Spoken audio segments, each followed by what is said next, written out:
अमृत स्नान के सफल आयोजन के लिए अखाड़ों की भूमिका भी बड़ी होती है। अखाड़ों की तरफ से भी ये विनम्र आग्रह सभी भक्तों से किया जाता है कि वो केवल एक स्थान पर जाने की कोशिश न करें, लेकिन अखाड़े भी बहुत उत्साहित है, उत्सुक है अगले अमृत स्नान को लेकर, ताकि उनका जो महाकुंभ का ये जो आयोजन है, ये जो पूजन होगा, उनका ध्यान होगा, वो सब अच्छे तरीके से संपन्न हो सके। अखाड़ों की तैयारी और अखाड़ों के संत क्या कह रहे हैं वो अब आपको हम दिखाते हैं।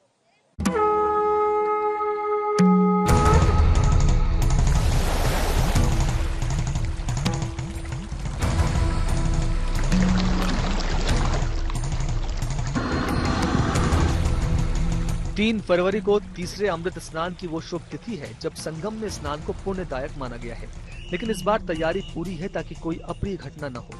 प्रशासन के साथ साथ अखाड़ा परिषद भी श्रद्धालुओं को ये समझाने की कोशिश कर रहा है कि संगम किनारे भीड़ न लगाएं।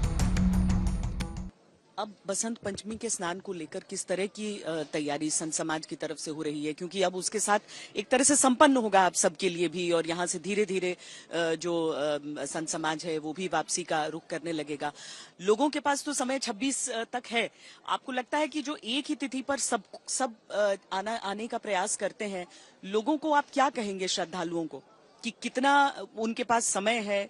कभी भी स्नान महाकुंभ में करें तो क्या उतना ही पावन, उतना ही पुण्य?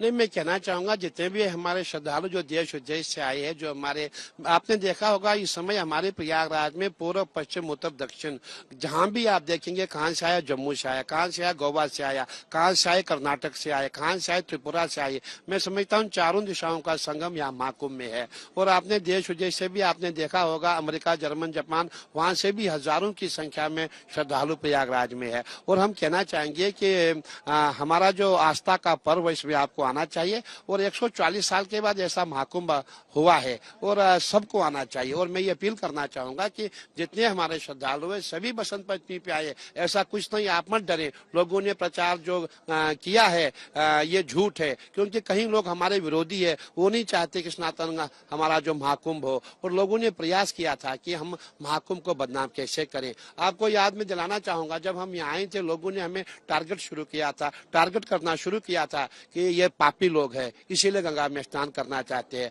कई लोगों ने ये कहा था कि ये वक्फ बोर्ड की भूमि है। नाना प्रकार के लोग, जितने भी दल है, सब ने अपना अपना विरोध किया था। तो मेरा मानना है कि एक इस महाकुंभ को उनकी जो नजर है वो लग गई, और दूसरा ये प्रयास किया गया कि अभी भी प्रयास किया जाता है सोशल मीडिया पे कि इस महाकुंभ को बदनाम कैसे किया जाए। मैं यही कहना चाहूंगा कि जितने भी श्रद्धालु आना चाहते हैं वो आए, और जहाँ भी आपको गंगा जी दिखाई दे रही है, गंगा जी की धारा दिखाई दे रही है, वहाँ आप आस्था की डुबकी लगाएं, और जो ज्ञात अज्ञात के पाप है उसका प्रायश्चित हो जाएगा। पहले भीड़ और उसके बाद भक्तन। सभी 13 अखाड़ों को मौनी अमावस्या के दिन अमृत स्नान के लिए इंतजार करना पड़ा। हालांकि बाद में सादगी और संयम के साथ सबने बारी बारी से संगम में डुबकी लगाई, लेकिन इस बार संतों को उम्मीद है कि कोई बाधा नहीं आएगी। व्यवस्था बेहतर होने की जरूरत है। व्यवस्था को लेकर आपकी, देखिए, मैं ये कहना चाहूंगा, देखिए हम करीबन 4 महीने से यहाँ आए हुए, हमने देखा था सरकार का पूरा अच्छा प्रयास था, बहुत सुंदर प्रयास था, और सरकार अपना अच्छा काम कर रही थी। हमारा मेला अधिकारी, हमारे मेला डीआईजी, मेला कमिश्नर, सभी ने अच्छा काम किया था और सभी प्रसन्न थे। सबका ये कहना था कि बहुत ही अच्छा कुंभ होगा, और हमारा प्रयास था बहुत अच्छा कुंभ हो। लेकिन अचानक से ये जो, देखिए अब समस्या क्या होती है, डीआईजी ने खुद अपने हाथ में माइक लेके अनाउंस किया, बहुत भीड़ हो रही है, आप पीछे हटे। लेकिन जितने भी आपको मैं याद दिलाना चाहूंगा कि आप जरा याद करना, एक बार नासिक का महाकुंभ था, उसी समय हमारे एक संत महात्मा बंगले पे बैठे हुए थे, उन्होंने चांदी के सिक्के फेंकने शुरू किए, और वहां भी ऐसा ही हुआ था। वहां भी कई संख्या में लोग मर गए थे, घायल हुए थे। तो कभी कभी ऐसी घटना हो जाती है, लेकिन इसमें हम किसी को दोष दें, मैं समझता हूँ उचित नहीं। जब इतनी भीड़ होगी, जब भीड़ बैरिकेटिंग तोड़ रही है, आगे बढ़ रही है, अगर पुलिस लाठीचार्ज करती वो भी अलग बहुत बुरा मैसेज आता, उससे भी अच्छा मैसेज नहीं मिलता। इसीलिए प्रयास किया गया था कि कुंभ अच्छा हो, लेकिन अब जो होना था, जो अनहोनी होनी थी वो हो गई। अब इसके लिए क्या कह सकते हैं। अगले स्थान को लेकर क्या तैयारी कर रहे हैं सब मन से पुरानी यादों को भुला के, और उसके बाद आगे देखना चाह रहे हैं? बिल्कुल, आपने बहुत अच्छा कहा। देखिए, मन में कुछ नहीं, मन में यही है कि जितने भी श्रद्धालु हमारे यहाँ सब स्नान करें और जितने संत महात्मा आए स्नान करें, और हमारा पूरा प्रयास है जो हमारा अगला स्नान होगा बहुत ही सुंदर होगा, और तब भी प्रयास किया जाएगा। हम यहाँ से ऐसा मैसेज देना चाहेंगे जो पूरे विश्व में जाएगा, ना भूतो ना भविष्यति, प्रयास किया जाएगा। बाकी गंगा मैया की इच्छा है, भगवान की इच्छा है, जो भी होगा। 144 साल बाद ग्रह नक्षत्रों के अनोखे योग से ऐसा शुभ संयोग बना है जो महाकुंभ में पूरे 45 दिनों की अवधि तक कायम रहने वाला है। अखाड़ा परिषद के संत भी यही बता रहे हैं कि जरूरी नहीं कि अमृत स्नान के दिन ही डुबकी लगाएं, महाकुंभ का हर दिन पावन है। हमारा मानना होता है कि जो हमारे नागा संत है, जब ये सुबह के समय श्रृंगार करते हैं, ऐसा प्रयास किया जाता है बहुत सुंदर लगे, बहुत ऐसे लगे कि शंकर दिखाई दे, क्योंकि उसका तात्पर्य ये होता है कि जो भगवान शंकर के गण है नागाओं में प्रवेश करके स्नान करते हैं। जो हमारे सिंहासनधारी होते हैं, जो महामंडलेश्वर जितने भी हमारे श्री महंत पालकी पे बैठते हैं, उनका ये प्रयास रहता बहुत सुंदर सोना चांदी पहन के हम जाए, सिंहासन में फूलों से सजा हो, जैसे भगवान हरि के गण है वो हमारे सिंहासन पर विराजमान हो जाएं, और भगवान हरि के जो प्रिय गण है वो हमारे शरीर में प्रवेश करके स्नान करें। ऐसी हमारी परंपरा है, ऐसी हमारी आस्था है। हमारे यहाँ कहते हैं, संत बड़े परमार्थी शीतल जिनके अंग, तपत भुजाए और की दे दे अपना रंग। और जो भी हमारा कार्य होता है जनहित के लिए होता है। हम यही कहते हैं, सर्वे भवन्तु सुखिनः। संतों का, भक्तों का ये अडिग विश्वास ही महाकुंभ में आस्था, भक्ति और विश्वास की त्रिवेणी का मूल आधार है। महाकुंभ की सनातन कथा आप सब जानते होंगे, लेकिन उसमें अमृत स्नान का जो महत्व है वो भी हम आपको समझाते हैं। साथ ही जो बसंत पंचमी का स्नान है, जो कि तीसरा अमृत स्नान होगा इस बार महाकुंभ का, उसकी महत्ता भी आपको बताते हैं।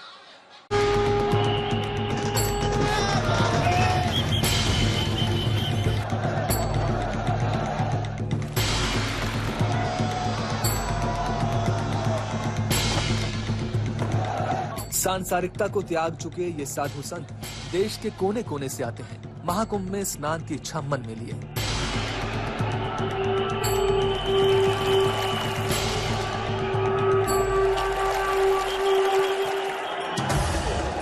ताकि साधु जीवन के संकल्पों को सिद्धि की ओर ले जा सके।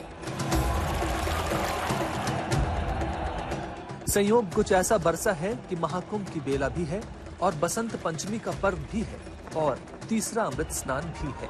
हर अमृत स्नान महत्वपूर्ण है, यहाँ तक कि महाकुंभ काल का हर स्नान ही अमृत समान पुण्यदायक माना जाता है। लेकिन अगर स्नान पर्व के साथ ज्ञान और बुद्धि की देवी माँ सरस्वती का प्रकट उत्सव भी हो तो महत्ता बढ़ ही जाती है। कुंभ का अवसर है, 12 वर्ष बाद वृष राशि के सूर्य हैं, तो यही संयोग सबसे बड़ा संयोग है जो 1 महीने तक है। और बसंत पंचमी को मुख्य रूप से सरस्वती जी का जन्म है, उस दिन सरस्वती की ही उपासना की जाती है, तो इस कारण से वह विशेष है। अन्य पर्वों की अपेक्षा सरस्वती जयंती होने के कारण बसंत पंचमी का विशेष पर्व है, जिससे हम ज्ञानामृत को प्राप्त करें, ज्ञानामृत में हम स्नान करें।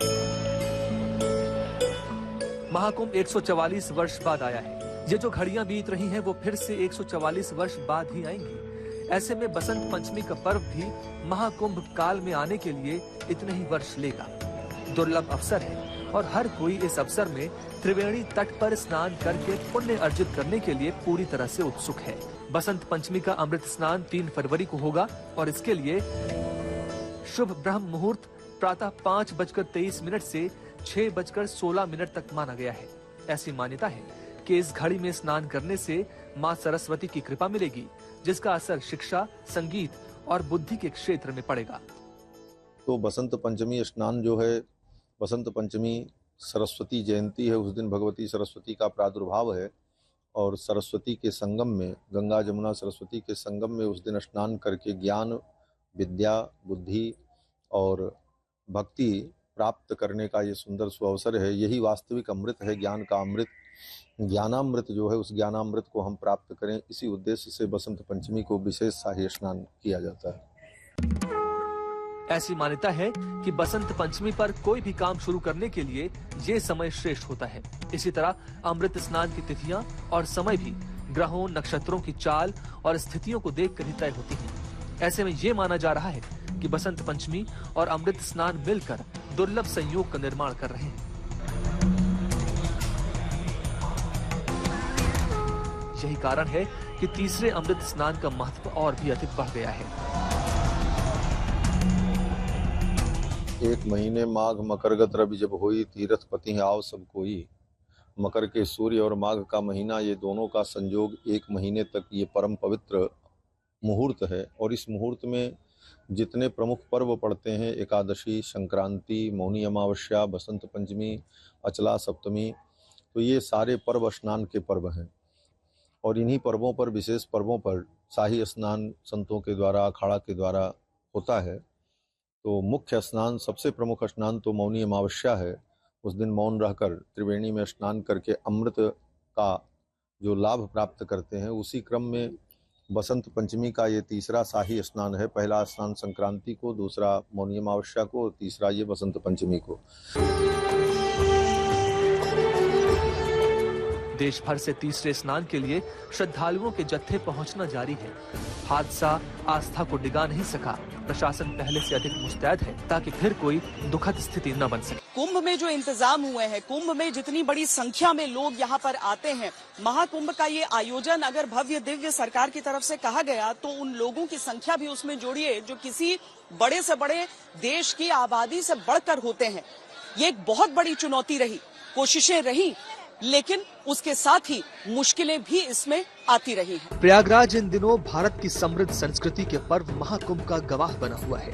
इस आयोजन की भव्यता और दिव्यता को महसूस करने के लिए देश ही नहीं, दुनिया के कोने कोने से श्रद्धालु पहुंच रहे हैं। हमारी मुलाकात हुई WWE में भारत का परचम लहरा चुके द ग्रेट खली से। कई बार शिष्यों से बढ़कर वो भक्त हो जाते हैं और इसीलिए देखिए यहाँ पर खली हमारे साथ हैं। दूर से ही दिख जा रहे हैं आप। किस अखाड़े का हिस्सा बने, कब हुआ, क्या आपने दीक्षा ली है या फिर यहाँ पर स्नान के लिए? मैं यहाँ पर स्नान के लिए आया हूँ और सभी का ही एक फर्ज बनता है, जो सनातनी है उनको आना चाहिए। पहली बार में ये मौका मिला है कुंभ के मेले पे आने का और बहुत अच्छा लग रहा है अपने आप को, क्योंकि जो ये मेला है बोले एक ऐतिहासिक मेला है ये कुंभ का मेला। और जो यहाँ पर जोगी जी ने जो इंतजाम करे वो भी एक काबिलियत की तारीफ है। खली की बाजुओं पर जो टैटू है वो भी महादेव का है।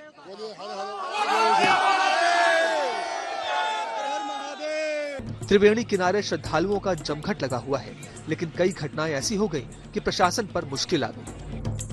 19 जनवरी को प्रयागराज में गैस सिलेंडर में विस्फोट की वजह से आग लग गई और कम से कम 18 अस्थायी टेंट जलकर नष्ट हो गए। 29 जनवरी को मौनी अमावस्या के दिन संगम किनारे अलग अलग भगदड़ मचने की 2 घटनाएं हुई। सरकार के मुताबिक 30 लोगों की मौत हो गई। 30 जनवरी को मेला क्षेत्र के सेक्टर 22 में एक हाईटेक टेंट सिटी में आग लग गई, जिसमें VIP श्रद्धालुओं के लिए बनाए गए लगभग 15 टेंट जलकर राख हो गए। आज तक पृथ्वी पर इतने करोड़ों लोगों का संगम नहीं हुआ है और जो उत्कृष्ट व्यवस्था है, जो प्रशासन ने कार्य किया है, मैं अभिभूत हूँ। कभी कल्पना नहीं की थी कि भारतवर्ष में इस प्रकार का आयोजन होगा।